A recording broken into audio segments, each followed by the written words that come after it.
Huh? Shoot some raw footage and edit later? Yeah, Okay. Yeah, so obviously the event wanted me here to take pictures and kind of create some media and all that sort of stuff. Okay. So that's really what I'm doing. Nice. So this is part of that. Awesome. I'll also, for sure send you guys a copy of this and you can do whatever you want with it. Appreciate it. A lot of people probably will, if they don't like, a lot of people don't like the way they look on video. Yeah. So there's always that. Yeah. So what they do, the best approach, in my opinion, is if you don't like the way you look on video, take what you say and just use it as a voiceover for whatever media you want. You know what I mean? Right. Because I'm sure you'll probably say some interesting things here, whether you know it or not. You know what I mean? All right, so good. I'm glad we're doing this.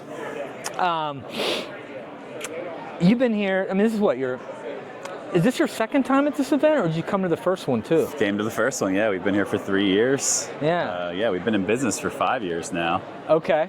So we've been at every Poconos conference since they started. And you were at the other one too. There was another one. Yeah. I was there too. I forget the name of it. Yeah, the home show, the rental and home show. Yeah, that's right. Uh-huh. All right, cool. Yeah, we've been at all of them. Yeah. And how long have you been in the Pocono market for? Almost 5 years now. Okay. 5 years we've been in business as a company. Uh-huh. And I think it's been about 4.5 years now since we had our first active rental. Okay. So the Poconos has always been the market that we were focused on and wanted to grow in, and it's gone well. So we've continued to dedicate our time to this market. And this is the only market you guys are in? We are in 2 other markets, but it's only a single property in each one. Oh, okay. So we've got one up in the Adirondacks and one in Eastern Shore, Maryland. Ooh, that's nice. Yeah, and that's a brand new property. We just launched that about a month ago. That's cool. Yeah, it's a cool one. It's right on the Chesapeake Bay. Oh, it's gorgeous down there, man. I was in the Navy and I was stationed in Virginia Beach, and I would drive down that shore over that long bridge, and it's beautiful down there. It's a different vibe, obviously, from the Poconos, but it's beautiful too. Yeah. So, but you haven't always. What brought you to this place? Like, tell me a little bit about your story, Rex.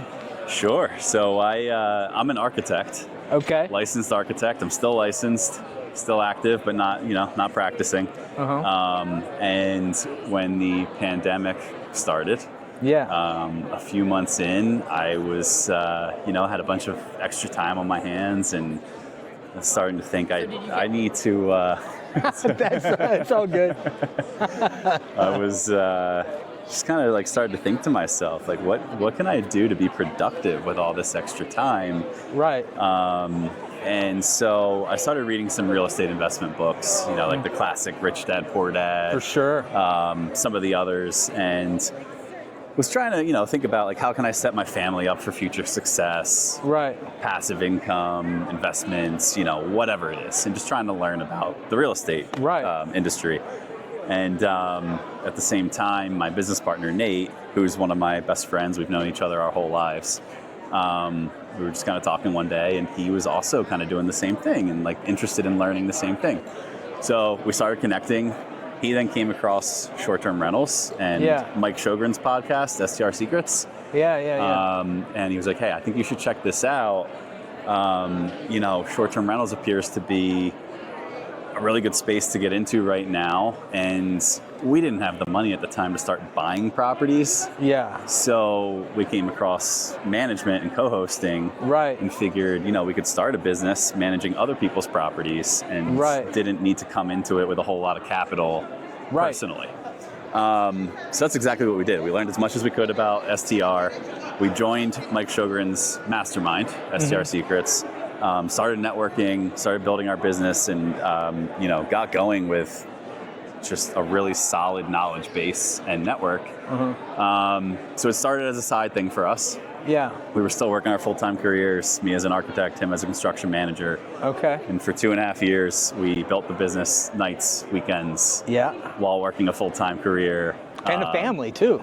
This was before we started before we started having kids. So it was the perfect time to do it because we knew in our futures, we both were going to start building our own families. Yeah, for sure. And then 2.5 years in, we both were able to leave our careers and go full time. So now for the last 2.5 years, we've both been full time with Wanderhome. That's awesome, man. Yeah. I love that sort of story. I mean, it's kind of reminiscent to me, kind of very similar track, I guess, just more on obviously the photography side of it. But yeah, that's great. So you've been to this, you've been in business for a while. You love what you do. You probably get to stay at a lot of these cool properties too. Yeah. Yeah. And you obviously you get a vibe of the place, and you're the host. You want it to do is you want to set it up for success. So you're telling that you're looking for clients that will take your advice too. That's probably a big component of Absolutely. it. Where we're at right now, the conference, how do you feel relative to the other conferences? How do you think this one's going? I think this one's going really well so far. I mean, we're definitely seeing more involvement at our booth this year. Yeah. More potential clients, homeowners, investors who are interested in the space and are coming around looking for information.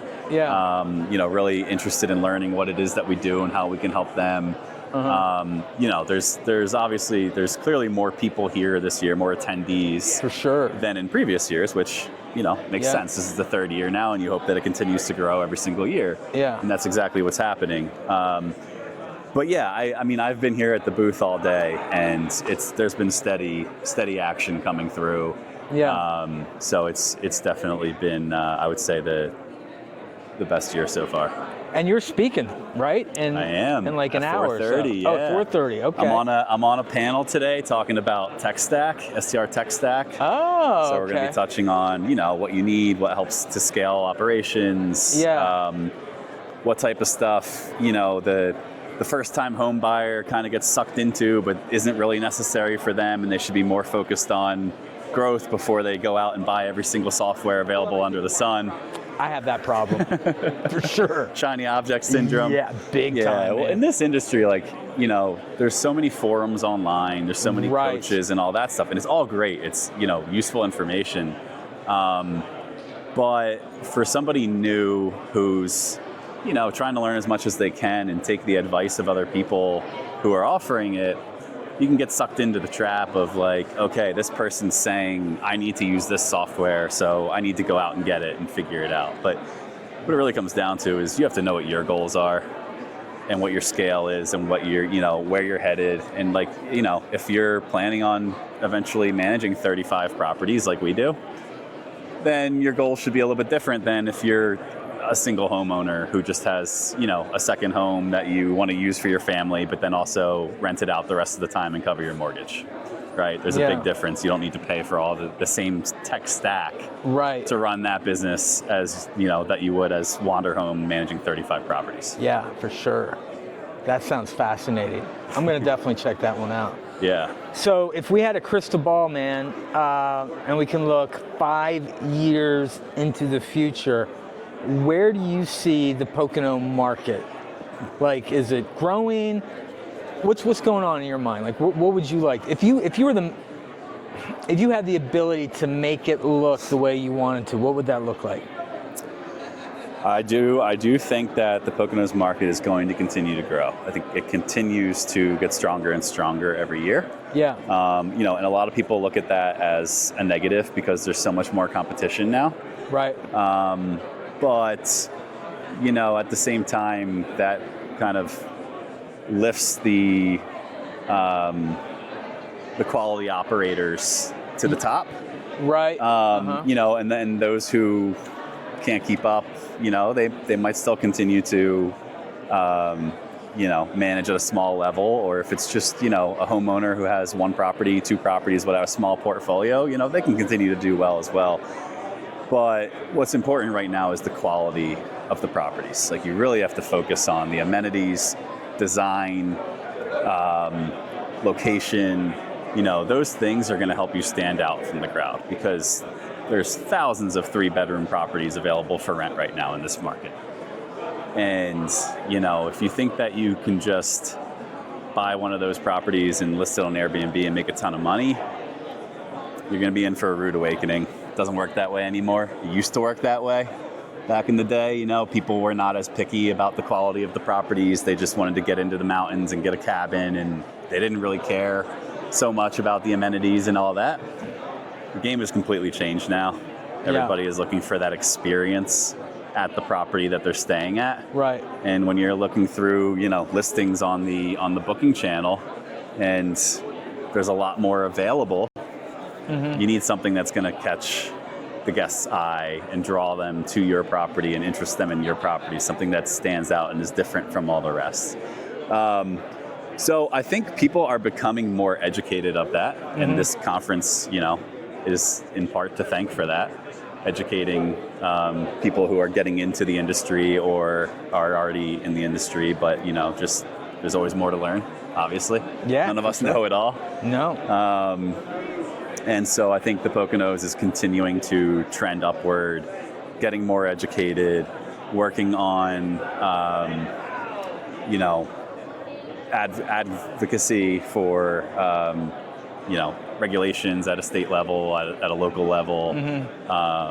That's what Poconos VRO is all about. Yeah, for sure. Advocacy and, making sure that we have a voice for our industry. Yeah. And that people are educated so they don't just think, they don't have the not in my backyard mindset. Right. Yeah, totally. Because they have a certain perception of the type of people that are renting or the people who are managing those rentals. Right. When in reality, it's important to all of us that it's a great experience and that we are maintaining good relationships with the community and the neighbors. That, none of us want to cause problems. For sure. That's not the goal. Yeah. But, things are going to happen. And, the more awareness there is and the more education and all that, it's only going to help. I think one thing too, like to your question about where the Poconos is headed. Yeah. I think people are finally starting to catch on to the Poconos as a market from a national perspective. Yeah, for sure. So I grew up in New Jersey. I still live in New Jersey. Right. I've always known about the Poconos. I've always known about the Poconos. This is where I learned to ski. Yeah. It's only a couple hours from where I live. Easy to get to. Outdoor wonderland. Hiking, water parks. All that good stuff.